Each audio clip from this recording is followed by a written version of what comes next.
पश्चिम बंगाल में पहली बार कमल खिलने जा रहा है। बम्पर वोटिंग के बाद आए एग्जिट पोल में इस बार बंगाल में बीजेपी की सरकार बनने जा रही है। मेट्राइज के एग्जिट पोल्स में पहली बार बंगाल में बीजेपी सरकार बनती हुई दिख रही है। मेट्राइज के एग्जिट पोल के मुताबिक इस बार बंगाल में बीजेपी 146 से 161 सीटें जीत सकती हैं। वहीं टीएमसी 125 से 140 सीटों के बीच रह सकती है, जबकि अन्य के खाते में 6 से 10 सीटें जाने का अनुमान है। साथ ही बीजेपी ने पहली बार सीएम ममता बनर्जी के घर साउथ बंगाल में एक बहुत बड़ी सेंधमारी की है। मेट्राइज के एग्जिट पोल के मुताबिक साउथ बंगाल में इस बार बीजेपी को सत्ता की चाबी मिलती दिख रही है और वहीं नॉर्थ बंगाल में बीजेपी का दबदबा कायम है, जबकि बीरभूम में इस बार कांटे की टक्कर देखने को मिल रही है। एग्जिट पोल आने के बाद से जहां बीजेपी नेता काफी खुश हैं, वहीं टीएमसी के नेता 4 मई तक इंतजार करने की बात कर रहे हैं। हालांकि दोनों पार्टीज बंगाल में अपनी अपनी बड़ी जीत का दावा कर रहे हैं।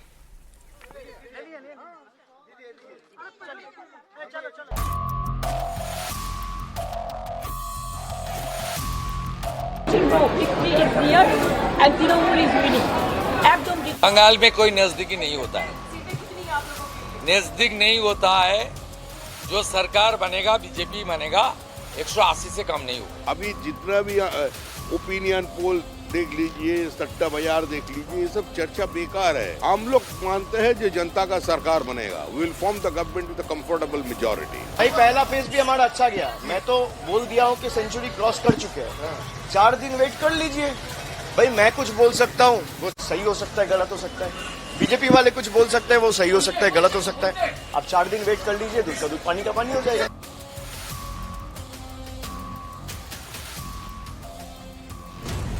4 मई क्या बंगाल में हो रही बीजेपी की बम्पर जीत?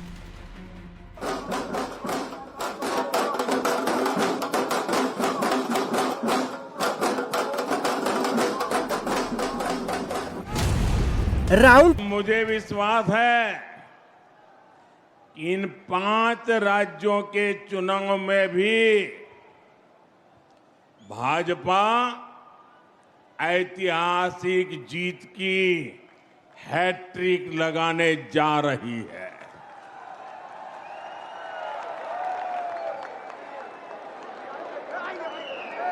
चार मई के नतीजे विकसित भारत के संकल्प को मजबूत करेंगे, देश के विकास की गति को नई ऊर्जा से भरेंगे। मेट्राइज के एग्जिट पोल के मुताबिक इस बार बंगाल में बीजेपी 146 से 161 सीट जीत सकती है। वहीं टीएमसी 125 से 140 सीटों के बीच रह सकती है, जबकि अन्य के खातों में 6 से 10 सीटें जाने का अनुमान है। यानी एग्जिट पोल में बीजेपी की पूर्ण बहुमत के साथ सरकार बनने जा रही है। बीजेपी एग्जिट पोल के आंकड़ों से काफी खुश है। बीजेपी नेता शुवेंदु अधिकारी दावा कर रहे हैं कि वो न सिर्फ भवानीपुर जीत रहे हैं, बल्कि बीजेपी 180 प्लस सीट जीतकर सरकार बनाएगी। बंगाल में कोई नजदीकी नहीं होता है, नजदीक नहीं होता है। जो सरकार बनेगा, बीजेपी बनेगा, 180 से कम नहीं होगा। जो ये बंगाल का ट्रेंड है, बंगाल का ट्रेंड है, जिसका सरकार बनता है। 2011 में भी टीएमसी को 184 मिला था, 1977 में सीपीएम को भी इस तरह का सीट मिला था, 2016 में टीएमसी को भी इस तरीके से सीट मिला था, 2021 में उनको ज्यादा सीट मिला था 2011, और सीपीएम को ज्यादा सीट मिला था 2006 में 235। लेकिन बंगाल का ट्रेडिशन है, जिसको मिलेगा 180 मिलेगा, उसके ऊपर ही रहेगा। भागवा हो गया है, कमल खिल गया है।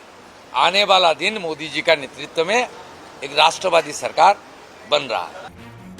बंगाल में पहली बार भगवा लहराने जा रहा है। महज 15 साल में बीजेपी 2 सीट से पूर्ण बहुमत की सरकार बनाती दिख रही है।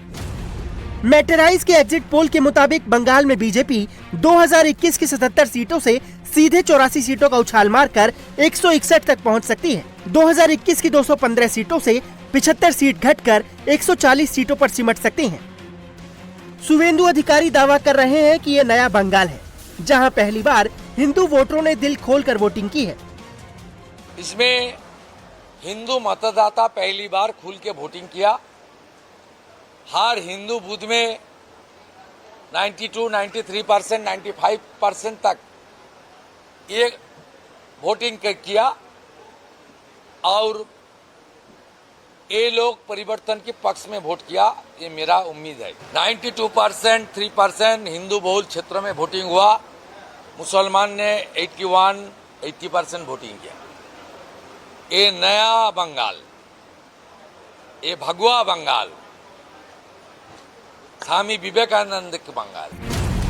मेटराइज के एग्जिट पोल के मुताबिक इस बार बंगाल में बीजेपी का वोट शेयर 2021 के 38.15 से 4.35 बढ़कर 42.5% तक पहुंच सकता है, जबकि टीएमसी का वोट शेयर 2021 के 48.2 से घटकर 40.8 रह सकता है।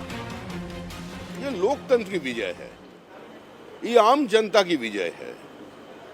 ये पश्चिम बंगाल का जो खोए हुए अस्मिता था उसको वापस लाने का एक विजय है। ये पश्चिम बंगाल को पश्चिम बांग्लादेश नहीं बनाने का विजय है। रेडिकलाइजेशन खिलाफ का विजय है। ये लव जिहाद और लैंड जिहाद के खिलाफ जनता ने आवाज उठाया।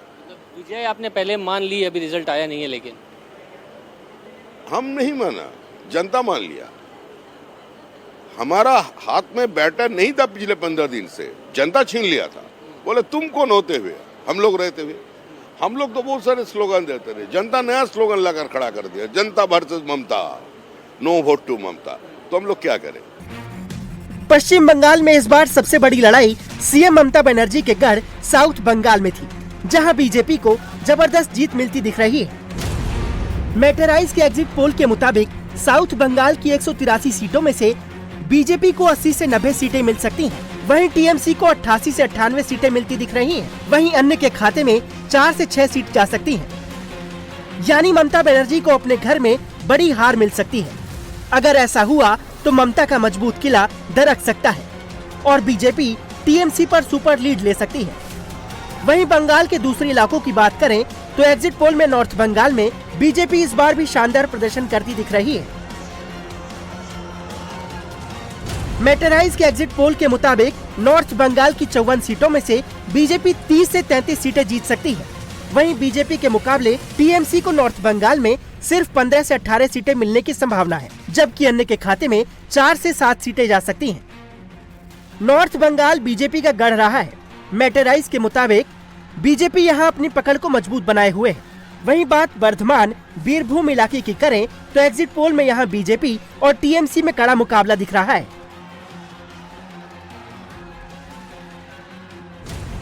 मेटराइज के एग्जिट पोल के हिसाब से बर्धमान बीरभूम की 57 सीटों में से टीएमसी को 26 से 32 और बीजेपी को 25 से 30 सीट मिलने की संभावना है, जबकि 2 सीटें अदर्स के खाते में जा सकती हैं। एग्जिट पोल में बंगाल में बीजेपी की पहली बार सरकार बनने जा रही है। वहीं नतीजों से पहले सीएम ममता बनर्जी का पारा हाई है। हालांकि वो भी दावा कर रही हैं कि 4 मई को चौथी बार टीएमसी ही सत्ता में वापसी करेगी। I'm sorry, I have never seen this type of thing because in my life I'm fighting my election since 1984 and this time the atrocities terrible. এত atrocity হচ্ছে, এত অত্যাচার হচ্ছে, but I have never seen this type of democracy. But instead of that I'm saying victory is near and Trinamool is winning. एकदम जीतছে। आजादी के बाद पश्चिम बंगाल में सबसे ज्यादा वोटिंग हुई है और एग्जिट पोल में इस बम्पर वोटिंग के जरिए बदलाव का इशारा मिल रहा है। अब बड़ा सवाल यही है कि बंगाल में ममता दीदी और सुवेंदु दादा में से किसकी जीत का दावा सही साबित होगा। क्या एग्जिट पोल के नंबर्स एग्जैक्ट पोल में तब्दील होंगे? जवाब के लिए 4 मई तक का इंतजार करना होगा। बंगाल में इस बार लगभग सभी एग्जिट पोल बीजेपी को बड़ी जीत दिखा रहे हैं। केवल पीपल्स पल्स के एग्जिट पोल में बंगाल में टीएमसी की वापसी दिख रही है। अगर सभी एग्जिट पोल्स का एवरेज निकाला जाए तो बंगाल में इस बार मुकाबला कांटे की टक्कर का दिख रहा है। महा एग्जिट पोल के मुताबिक बीजेपी को 141 से 149 सीटें मिल सकती हैं, तो तृणमूल कांग्रेस के खाते में 134 से 142 सीटें आ सकती हैं, जबकि अन्य पार्टियों को 4 से 8 सीटें मिल सकती हैं। बंगाल में बीजेपी की बड़ी जीत में महिलाओं का बहुत बड़ा योगदान दिख रहा है। मैट्राइस के एग्जिट पोल के मुताबिक अगर वो 4 मई को सही निकलते हैं तो बीजेपी की जीत में सबसे बड़ा योगदान महिला वोटर्स का रहने वाला है। आमतौर पर बंगाल की महिला वोटर्स अब तक ममता बनर्जी के साथ रहती आई हैं, लेकिन इस बार बंगाल का महिला वोटर ने पीएम मोदी पर भरोसा जताया। मैट्राइस के मुताबिक इस बार बंगाल के 41% विमेन वोटर्स ने बीजेपी को सपोर्ट किया तो 44% ने ममता बनर्जी के चेहरे पर मुहर लगाई है, जबकि कांग्रेस, लेफ्ट फ्रंट और आईएसएफ समेत छोटी पार्टीज को 15% महिलाओं का समर्थन मिला है। और बात अगर पुरुष वोटर्स की करें तो आज भी पुरुष वोटर्स बीजेपी के साथ खड़ा दिख रहा है।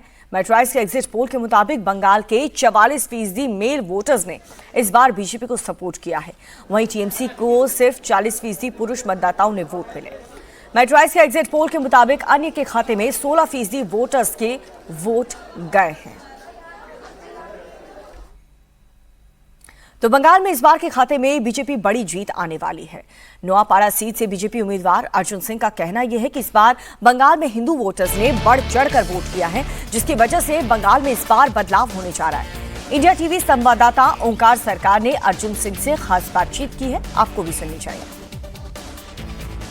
बीजेपी उम्मीदवार अर्जुन सिंह हमारे साथ है, उनसे सीधा बात करेंगे। आज पूरा जो चुनाव का पर्व था, दूसरे और आखिरी चरण के पर्व, कैसे देख रहे हो आप?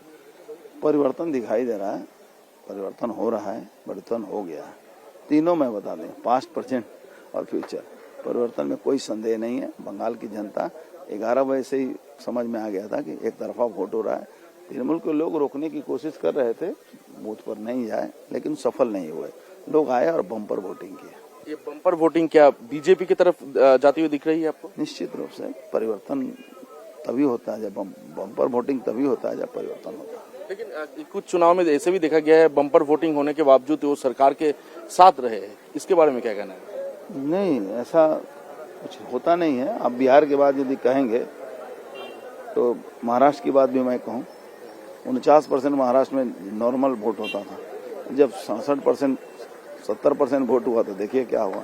बंगाल का भी वही हाल है। अलग अलग जगह में अलग अलग थ्योरियाँ चलती हैं। यहाँ की थ्योरी ये है कि यहाँ के लोग बहुत ज़्यादा वोट देने निकलते हैं, वोट को अपना पर्व मनाते हैं। लेकिन एक ऐसा भी था कि वोट को, जिसको जैसे हुमायूं कबीर ने कहा कि हिंदू यहाँ वोट देने नहीं निकलते हैं, और इस बार निकले हैं। एक एक बच्चा, एक एक घर का जो उसका 18 वर्ष हुआ, सब आके वोट दिया। तो ये परिवर्तन दिखाई दे रहा है। हिंदू वोट आपके साथ है, ऐसा आपका मानना है? इसके अलावा मुस्लिम वोट जो है वो भी एकजुट हो गया है, इसके बारे में क्या कहना है आपको? लगता है कि मुस्लिम वोट ऐसे ही 6% तो कम हो गया है। 30% में 6% कम हो गया तो 24%। हमारा 67% जो है वो 95% गया है। तो क्या होगा? कुछ होने को नहीं है। दादा, इस बार चुनाव देखा जाए तो हिंसा उतना नहीं हुआ, हालांकि आपके साथ 2 घटनाएं घटी है बड़ी, इसके बारे में क्या कहना है? ओवरऑल चुनाव के बारे में क्या? जो लोग बूथ पर वोट देने नहीं जाने देना चाहते थे, उनसे कुछ कार्यकर्ताओं की झड़प हुई। मैं जब देखा तो मैंने अलग कर दिया। यही घटना हुई और कोई घटना। पूरे बंगाल में जो चुनाव हुआ आज, चुनाव आयोग को 1 से लेकर 10 पूरा उसी को देना चाहिए। दादा, आप कॉन्फिडेंट हो? पूरा कॉन्फिडेंट। और बंगाल में बम्पर वोटिंग के बाद बीजेपी के चुनाव को टीम मां काली के मंदिर में दर्शन करने के लिए पहुंची।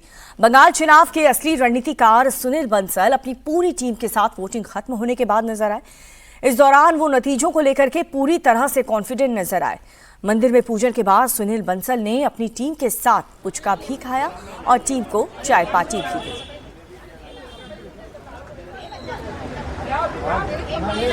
तो ये तस्वीर आपको दिखा रहे हैं किस तरह से यहाँ पर बीजेपी जो है वो काफ़ी ज़्यादा जश्न मोड में, सेलिब्रेशन मोड में ऑलरेडी आ चुकी है। हालांकि इंतज़ार एग्जैक्ट पोल के लिए 4 मई को ही करना होगा, लेकिन भगवान के दरबार में सुनील बंसल पहुंचे और तमाम उनके जो समर्थक थे, आप देख सकते हैं उनके चेहरे पर कितनी खुशी थी। यहाँ पर एक दूसरे को मिठाई खिलाते हुए नजर आए। तो एग्जिट पोल को लेकर के सभी नेता अपने अपने दावे कर रहे हैं और इसी क्रम में बेलेघाट से टीएमसी उम्मीदवार कुणाल घोष ने ज्यादातर एग्जिट पोल को निराधार यानी कि बेसलेस बता दिया। उन्होंने कहा कि जो पोल बीजेपी को जिता रहे हैं उन्हें जमीनी हकीकत नहीं पता, लेकिन जो टीएमसी की जीत दिखा रहे हैं उसका सर्वे ठीक है।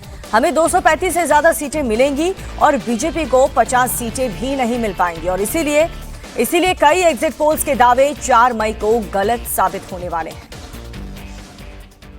ये exit poll baseless, most of them are baseless. आप उनको उसको जो दिखा रहा है उसका 2000 लास्ट टाइम का रिकॉर्ड चेक कीजिए।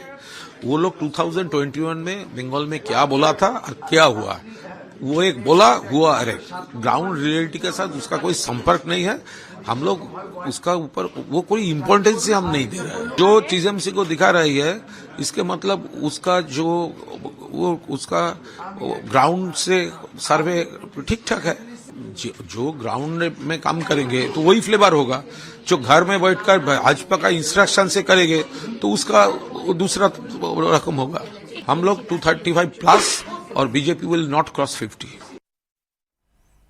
टीएमसी सांसद सौगत रॉय ने भी एग्जिट पोल को गलत ही बताया। उन्होंने कहा कि कई समय से एग्जिट पोल गलत साबित हो रहे हैं और इस बार भी यही होने वाला है। इसके अलावा उन्होंने दावा किया कि ममता बनर्जी चौथी बार मुख्यमंत्री बनने जा रही हैं। सुनिए।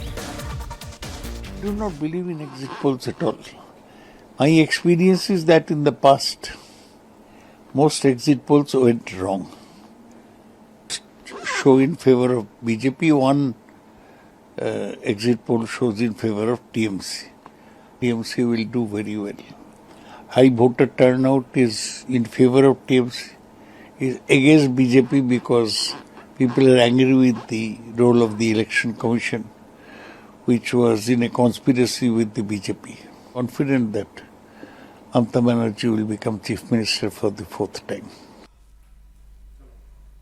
तो पहले फेज की तरह ही बंगाल ने दूसरे फेज में भी वोटिंग का रिकॉर्ड तोड़ दिया है। दूसरे फेज में बंगाल में करीब 92% वोटिंग हुई है। चुनाव आयोग के आंकड़े के मुताबिक दूसरे फेज में बंगाल के 7 जिलों में 91.66% वोट पड़े हैं और पहले फेज की बात करें तो 93.19% वोट पड़े हैं और कुल वोटों का अगर आंकड़ा देखा जाए तो 92.47% यानी कि जबरदस्त वोटिंग हुई है पश्चिम बंगाल में, पहला फेज हो चाहे दूसरा फेज हो। बंगाल में दूसरे फेज की वोटिंग में किस जिले की कौन सी सीट पर कितनी वोटिंग हुई है वो भी आपको सिलसिलेवार तरीके से बता रहे। जहां पर बालीगंज में 88.16% मतदान हुआ है। भवानीपुर की बात करें जो कि सबसे हॉट सीट है, जहां से ममता बनर्जी शुभेंदु अधिकारी की टक्कर है, वहां पर 86.74% मतदान हुआ है।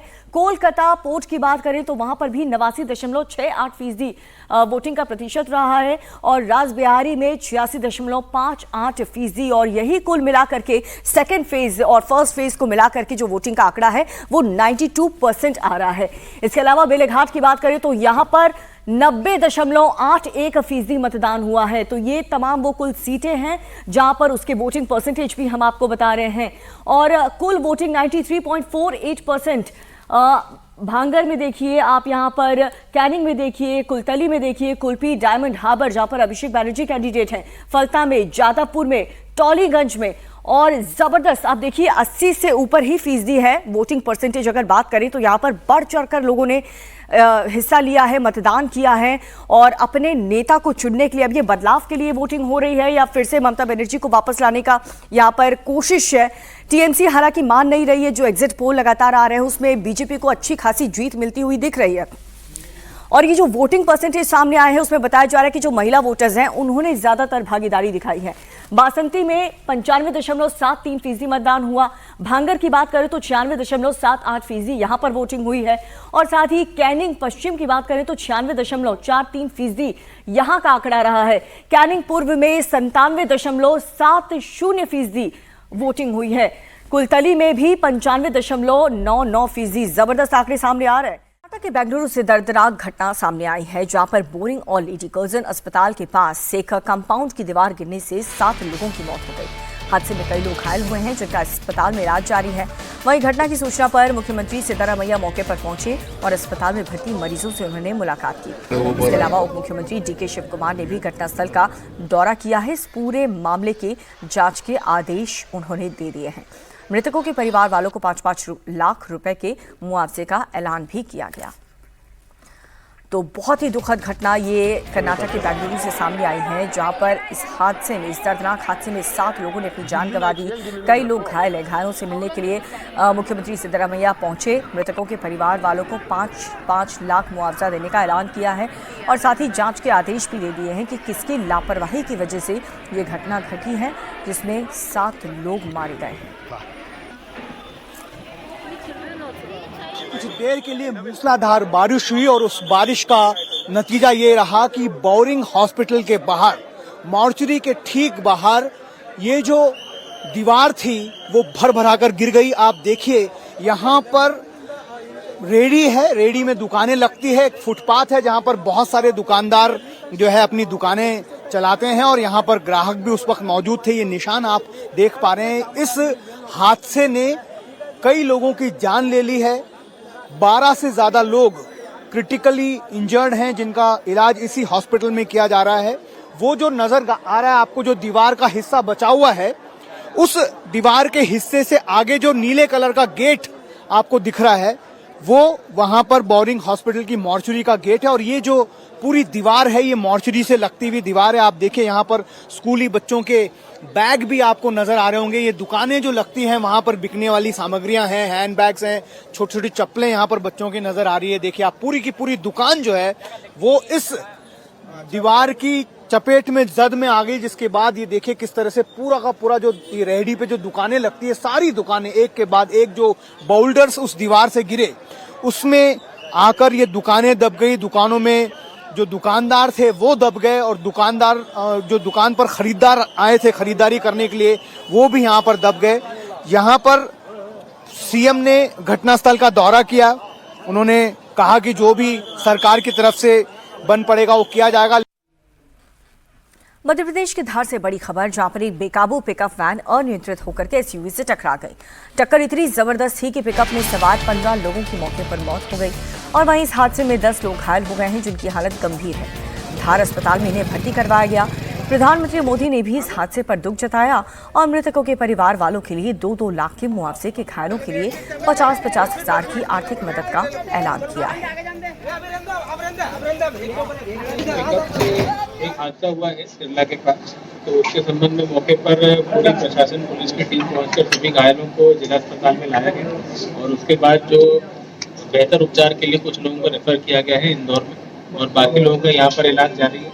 यहाँ पर प्रशासन पुलिस स्वास्थ्य की पूरी टीम मौजूद है और हम लोग निरंतर मॉनिटरिंग कर रहे हैं कि सभी लोगों को बेहतर से बेहतर उपचार मिले।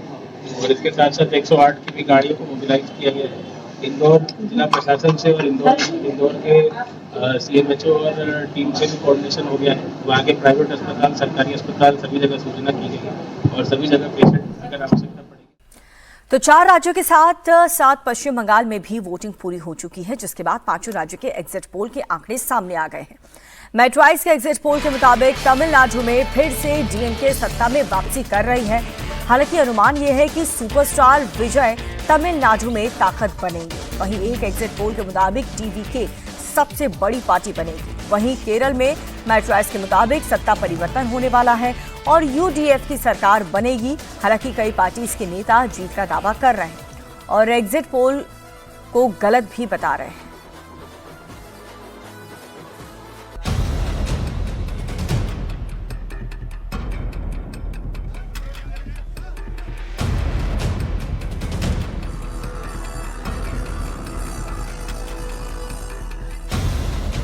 क्या पश्चिम बंगाल के साथ साथ तमिलनाडु में भी बड़ा खेला होने जा रहा है?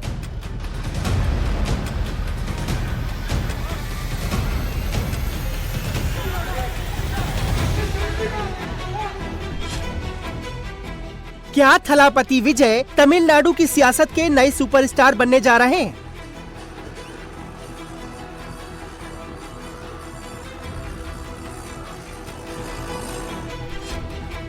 और क्या केरला में सत्तारूढ़ LDF के हाथ से सत्ता जा रही है?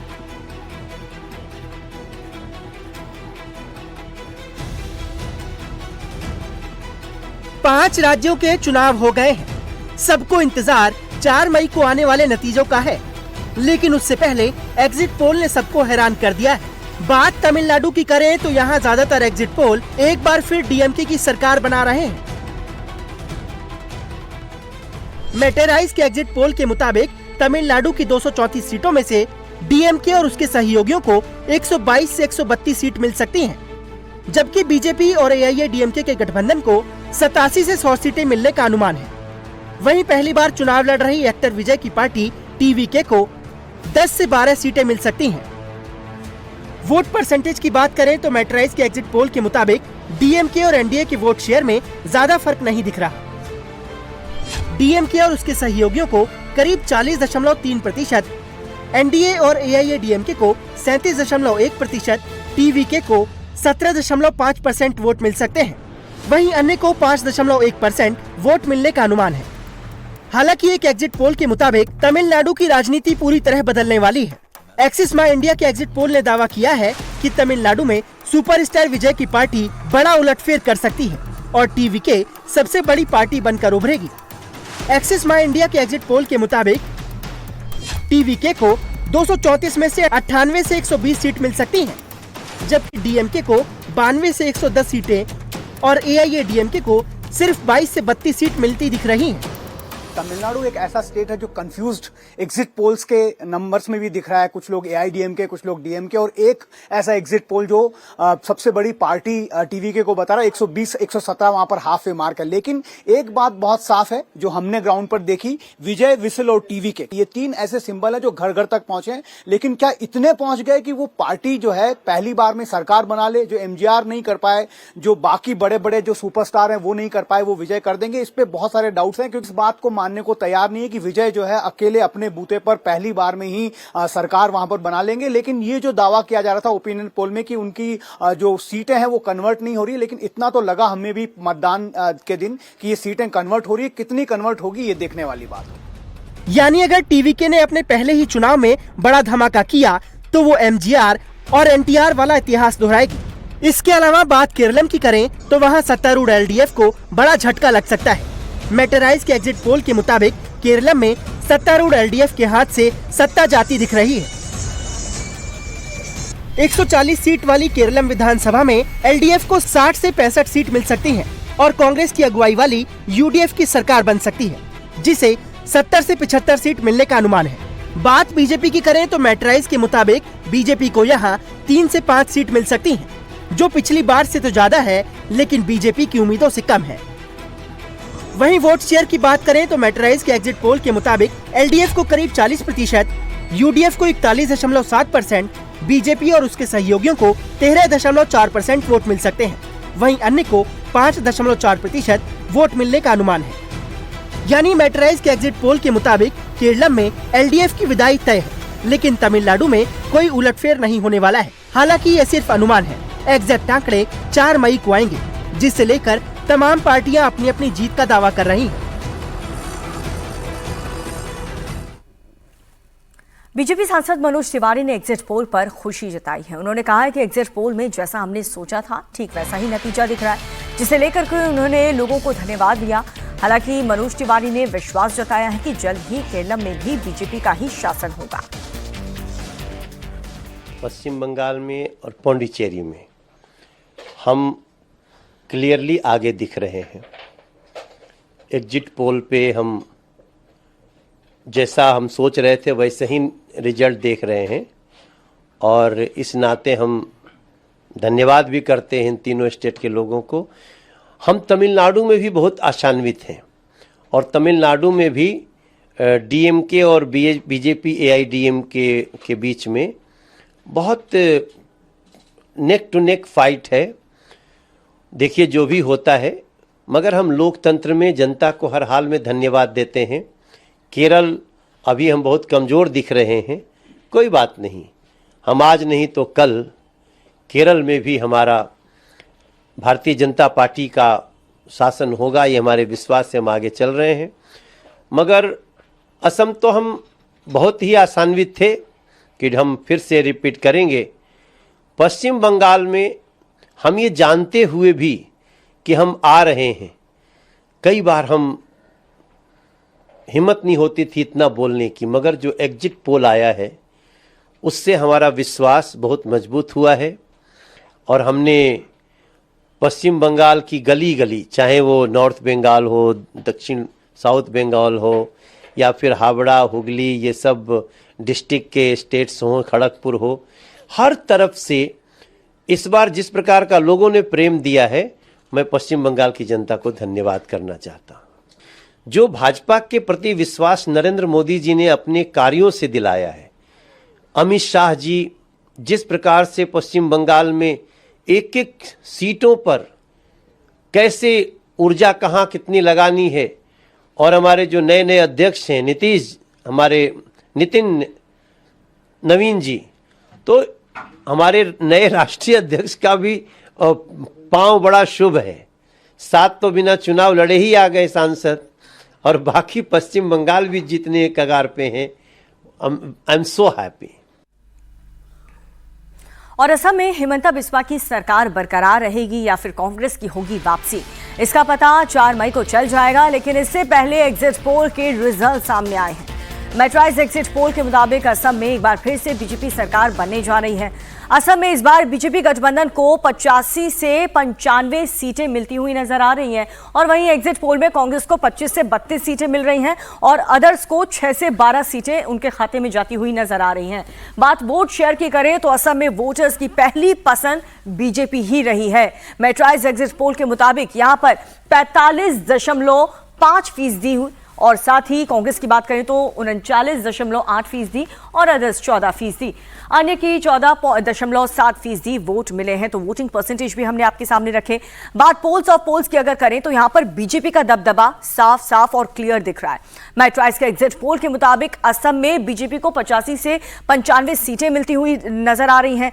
वहीं कांग्रेस की बात करें तो कांग्रेस को 25 से 32 सीटें मिलती हुई नजर आ रही हैं और अन्य के खाते में 6 से 12 सीटें जा सकती हैं। एक्सिस माई इंडिया के मुताबिक अगर बात करें तो असम में बीजेपी को 88 से 100 सीटें मिलती हुई नजर आ रही हैं। वहीं पीपल्स पल्स की बात करें तो ये तमाम एग्जिट पोल के रिजल्ट हम आपको बता रहे हैं अलग अलग। 68 से 72% मिलती हुई नजर आ रही हैं। और वोट वाइड की बात करें तो 90 से 100 सीट जो है वो बीजेपी को मिल रही है। और साथ ही पी मार्क की बात करें तो 82 से 94, लगभग हर एग्जिट पोल में आपको बीजेपी को बहुमत दिख रही होगी। और वहीं कांग्रेस की बात करें तो 25 से 32, 24 से 36, यानी कि बीजेपी के मुकाबले कांग्रेस को काफी कम सीटें यहां पर मिलती हुई नजर आ रही हैं। और असम में एक बार फिर से बीजेपी वापसी करने जा रही है। अब आपको असम की रीजन वाइज तस्वीरें हम दिखाते हैं। इन इलाकों में किसे बढ़त मिली है, कौन से इलाके हैं। आप देखिए यहाँ पर आपको रीजन वाइज हम बताने जा रहे हैं। बीजेपी 21 से 22, कांग्रेस की बात करें तो 3 से 5 और अन्य के खाते में 0 से लेकर के 2 सीट रीजन वाइज जाती हुई नजर आ रही हैं। तो ये आंकड़े एग्जिट पोल आने के बाद से कई ऐसे राज्य हैं जहां पर चौंकाने वाले खुलासे हुए, चौंकाने वाले नतीजे सामने आए हैं। वहीं दूसरी तरफ बात करें और साथ ही अब देखिए बोडोलैंड की बात करें 15 सीट, जिसमें बीजेपी को 12 से 13 सीटें मिलती हुई नजर आ रही हैं। और कांग्रेस की बात करें तो उसके खाते में 0 जा रही हैं, अन्य के खाते में उससे ज्यादा 2 से 4 सीटें जाती हुई नजर आ रही हैं। तो ये बोडोलैंड जहां पर 15 सीटें हैं उनमें से 12 से 13 सीटें तो बीजेपी को ही मिल रही है। वहीं पर नॉर्थ एंड सेंट्रल असम 38 सीटें, 38 सीटों में से बीजेपी को 28 से 30, कांग्रेस को 6 से 8 और अन्य को 1 से 3 सीटें मिलती हुई नजर आ रही हैं। इसके अलावा अगर बात करें नॉर्थ एंड सेंट्रल असम की तो हमने आपको बता दिया।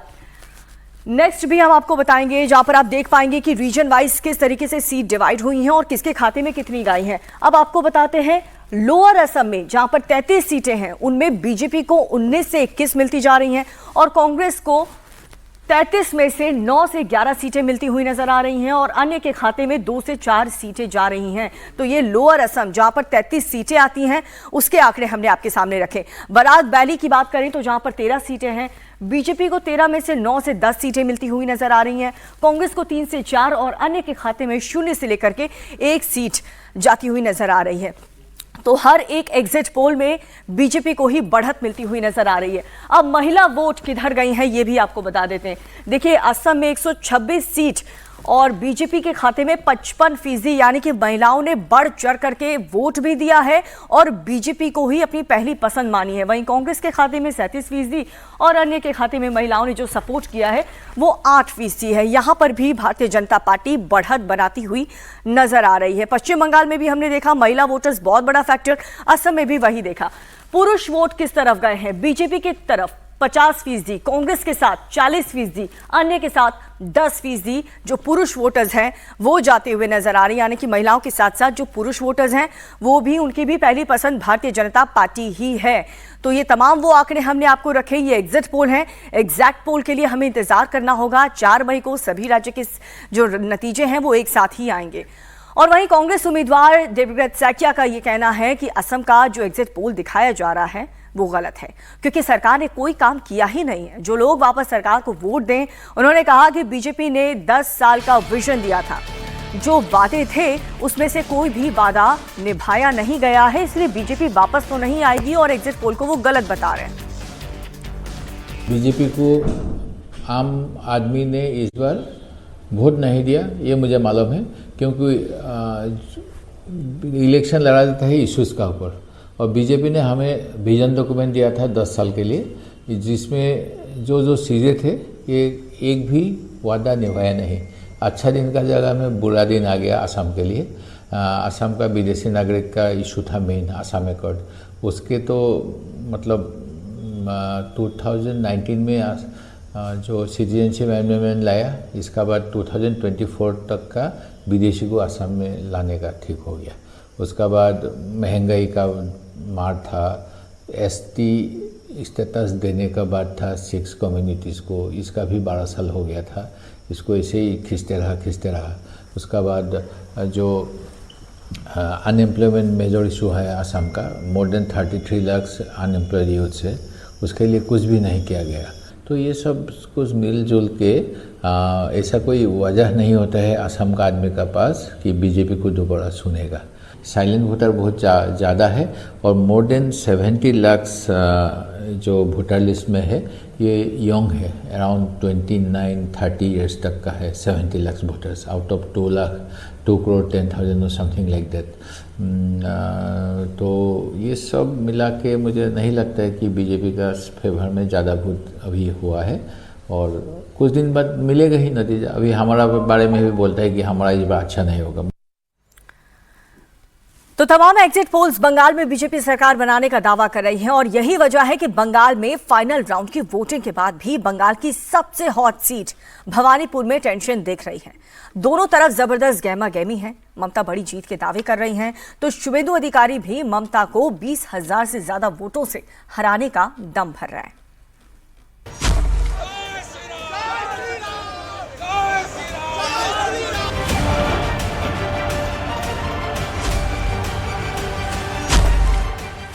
মাইনাস জায়গাগুলো ছিল, কালকে আমরা এগিয়ে গেছি, বিজেপি অনেক সিটে হারবে। এবারে মনে রাখবেন, যা সিট ছিল তার অর্ধেকও পাবে না। मेरा ऊपर अटैक किया, वो नगरी किया, और बम्बू और लोहा के रॉड लेकर के आर्म्स लेकर के मार रहा था।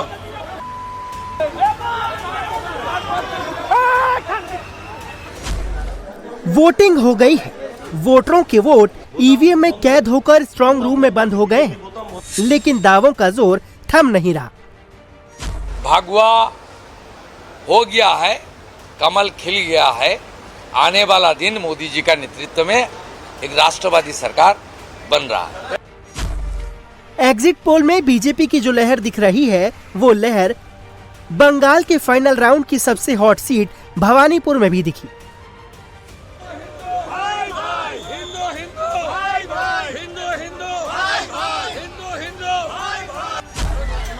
वोटिंग के दौरान भवानीपुर के पोलिंग बूथों पर बीजेपी और टीएमसी समर्थकों के बीच जबरदस्त गहमा गहमी रही।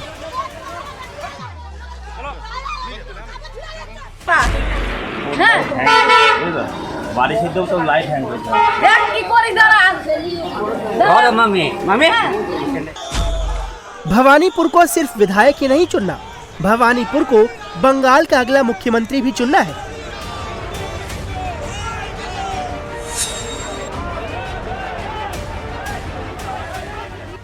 बंगाल में दीदी या दादा, ममता या शुभेंदु, ये तय भवानीपुर को करना है। इसलिए सबसे ज्यादा बवाल भवानीपुर में दिखा।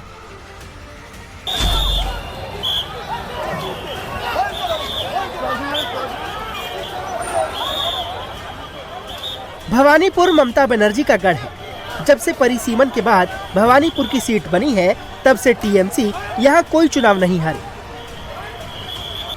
2011 में भवानीपुर में पहला चुनाव हुआ था और तब से लेकर अब तक यहाँ टीएमसी का कब्जा है। खुद ममता इस सीट पर 3 चुनाव जीत चुकी हैं और अब इस सीट पर बीजेपी के शुभेंदु अधिकारी ने जोरदार दावेदारी पेश की है। पूरे बंगाल में इस बार ऐतिहासिक वोटिंग हुई है। चुनाव आयोग के मुताबिक आजादी के बाद ये अब तक की बम्पर वोटिंग है। पहले फेज में जहां 152 सीटों पर 93.19% वोटिंग हुई थी, तो दूसरे फेज में 142 सीटों पर 91.66% वोटिंग हुई है।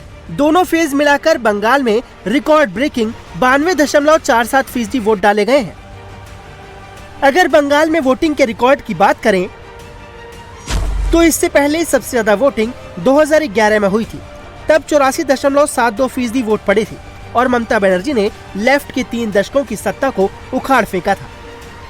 उसके बाद इस बार 92.47% वोट पड़े हैं। सवाल है कि क्या इस बार ये बढ़ा हुआ वोट परसेंटेज ममता की सत्ता को उखाड़ने वाला है? तो बंगाल में दूसरे फेज की वोटिंग में हंगामा सिर्फ भवानीपुर में ही नहीं हुआ, बल्कि कई जिले में बीजेपी और टीएमसी के बीच हिंसक झड़प होती हुई नजर आई। नौपाड़ा, पानीहाट, श्यामपुकुर और साथ ही हावड़ा में बीजेपी और टीएमसी समर्थकों के बीच खूब झड़प हुई है। दोनों दल के नेता एक दूसरे पर हिंसा फैलाने का आरोप लगाते हुए नजर आए। तो कल वोटिंग खत्म होने के कुछ समय पहले उत्तर 24 परगना जिले के नोआपाड़ा विधानसभा क्षेत्र के 120 नंबर पोलिंग बूथ पर हंगामा हो गया। बूथ के 100 मीटर के अंदर टीएमसी के कुछ लोग एकजुट हो गए। खबर ये मिलती है कि बीजेपी उम्मीदवार अर्जुन सिंह समर्थकों के साथ मौके पर पहुंच गए। उन्होंने टीएमसी कार्यकर्ताओं को बूथ से 100 मीटर से दूर हटने के लिए कहा, तो इस पर बहस शुरू हो गई और फिर मारपीट शुरू हो गई। बाद में मौके पर मौजूद सेंट्रल फोर्स ने लाठी चार्ज चलाकर खाली करवा दिया।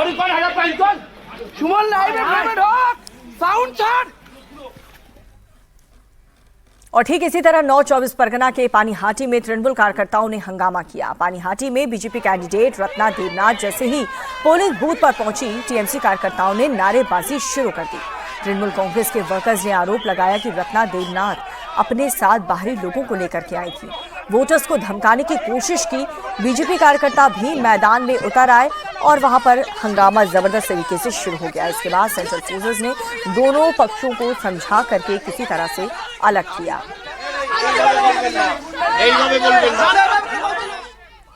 उत्तर कोलकाता के श्यामपुर विधानसभा क्षेत्र के बीजेपी उम्मीदवार पूर्णिमा चक्रवर्ती को देकर के टीएमसी समर्थकों ने विरोध प्रदर्शन शुरू कर दिया। तृणमूल कांग्रेस के समर्थक पूर्णिमा चक्रवर्ती को बूथ के करीब से हटने के लिए कहने लगे। उनके खिलाफ गो बैक और बीजेपी हटाओ जैसे तमाम नारेबाजी भी शुरू कर दी गई। 9-24 परगना के दमदम नॉर्थ की बात करें तो यहां पर एक तृणमूल नेता पर बीजेपी कार्यकर्ता की पिटाई का आरोप लगा है। आरोप यह है कि टीएमसी के north Dumdum youth president Piku ने बीजेपी कार्यकर्ता अर्पण पाल पर हमला कर दिया था। बीजेपी कार्यकर्ताओं ने दावा यह किया है कि वार्ड नंबर 6 से बूथ सेंटर में 100 मीटर दूर खड़ा था और इसके बाद पीकू वहां पर आया और उसे एक दलदली इलाके में जाकर के पेड़ की हटनी से बुरी तरह से पीटा। तो हिंसा की खबरें भी कल दूसरे फेज के वोटिंग के दौरान देखने को मिली है, जहां पर बीजेपी के कार्यकर्ताओं पर हमला किया है टीएमसी ने। और अब देखिए दिव्यांगजनों के लिए स्पेशल न्यूज बुलेटिन। रूस के राष्ट्रपति व्लादिमीर पुतिन ने बुधवार को अमेरिका के राष्ट्रपति डोनाल्ड ट्रंप से फोन पर बातचीत की। क्रेमलिन के मुताबिक दोनों ने 1.5 घंटे से ज्यादा देर तक बातचीत की और ये बातचीत ईरान और यूक्रेन युद्ध के अलावा वॉशिंगटन के हिल्टन होटल में फायरिंग मुद्दे पर हुई। पुतिन ने ट्रंप से कहा कि अगर अमेरिका और इजराइल मिडिल ईस्ट में फिर से सैन्य कार्रवाई का सहारा लेते हैं तो उन्हें बेहद विनाशकारी परिणाम भुगतने पड़ेंगे। पुतिन ने कहा कि वो विक्ट्री डे के दौरान यूक्रेन से सीज फायर की घोषणा करने के लिए तैयार हैं। डोनाल्ड ट्रंप ने पुतिन के इस कदम का समर्थन भी किया। महिला आरक्षण बिल को लेकर यूपी विधानसभा का आज एक दिन का स्पेशल सेशन बुलाया गया है। सदन की कार्यवाही सुबह 11 बजे शुरू होगी। दरअसल ये स्पेशल सेशन समाजवादी पार्टी और कांग्रेस की ओर से लोकसभा में महिला आरक्षण विधेयक पारित न होने के विरोध में बुलाया गया है। इस दौरान सरकार निंदा प्रस्ताव लेकर आएगी। महिलाओं के लिए ये बिल कितना जरूरी है, इस मुद्दे पर भी चर्चा होगी। विधानसभा में विपक्ष का हंगामा देखने को मिल सकता है। वहीं चर्चा में भाग लेने के लिए सभी दलों की महिला सदस्यों को मौका दिया जाएगा। कांग्रेस नेता पवन खेड़ा की अग्रिम जमानत याचिका पर आज सुप्रीम कोर्ट में सुनवाई होगी। जस्टिस जेके माहेश्वरी और जस्टिस अतुल चांदुकर की बेंच मामले की सुनवाई करेगी। पवन खेड़ा ने असम में दर्ज एफआईआर के मामले में अग्रिम जमानत याचिका की मांग की है। इससे पहले गुवाहाटी हाई कोर्ट खेड़ा की अर्जी खारिज कर चुका है। ये मामला असम के मुख्यमंत्री हेमंता बिस्वा शर्मा की पत्नी के खिलाफ कथित टिप्पणी से जुड़ा है। महाराष्ट्र में ऑटो और टैक्सी चलाने वालों को मराठी भाषा सीखना जरूरी कर दिया गया है, जिसे देखते हुए महाराष्ट्र सरकार ने मराठी सीखने के लिए कैबिनेट में एक बुक लॉन्च की है। गैर मराठी लोग इस किताब के जरिए बुनियादी मराठी सीख पाएंगे, जिससे यात्रियों से मराठी में बातचीत कर सके। ये बुकलेट आरटीओ ऑफिस के जरिए बांटी जाएगी। सरकार ने ड्राइवरों को मराठी सीखने के लिए 15 अगस्त 2026 तक का समय दिया है। ड्रग तस्कर और दाऊद इब्राहिम के करीबी सलीम डोला की आज कोर्ट में पेशी होगी। डोला को बुधवार शाम को एनसीबी दिल्ली से मुंबई लेकर पहुंची। छत्रपति शिवाजी महाराज एयरपोर्ट पर उतरने के बाद डोला को साउथ मुंबई स्थित एनसीबी कार्यालय ले जाया गया। दरअसल एनसीबी ने मंगलवार को सलीम डोला को तुर्की से वापस लाने में सफलता हासिल की है और उसे दिल्ली लाया गया है। डोला भारत में नशीले पदार्थों की तस्करी के कई मामलों में फरार था।